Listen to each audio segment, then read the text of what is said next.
Let's bait up heavy. Hey, we're trying not to use the bags. We're trying to go with 2 jugs because it used so much herring to use the bag. Well, how are we doing on herring? We probably should have a load, right?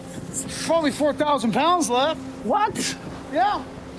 No, don't tell me that. Captain Keith had been stuck out on the barren sea for 7 days, but the Wizard's catch was nowhere near what he had hoped for. The crew was getting more and more tired, and the pace on deck was starting to fall apart. Keith knew that if they kept wasting time here, they'd just be spinning their wheels. So he decided to move to another fishing ground, one he knew better than anyone. But just as they were getting ready to set the pots again, the crew realized they were running low on bait. Keith had no idea about this. He just saw that the crew was dragging, so he immediately told them to snap out of it. Then he asked how much bait was left, but nobody knew. Keith had to go check himself. The bait on deck was already gone. He thought there would be more stored in the hold. He immediately reminded the crew to use fewer orange bait bags. They were convenient, but they ran out much faster than bait jars. When he asked again how much herring was left, the crew told him only 4,000 pounds. Keith was stunned. That little bait wouldn't even last through the next round of fishing. So he called over the crewman in charge of bait. This time he didn't waste time yelling. He just told him to report back earlier next time. Because at sea, without bait, they couldn't make money. Seeing he was being forced to turn back, Keith had no choice but to swallow his pride and ask for help. He grabbed the radio and called Captain Sig of the Northwestern. A few years ago, when Sig was short on line in Russian waters, they had helped him out. Now Keith just hoped that Sig could bring some bait out to help them.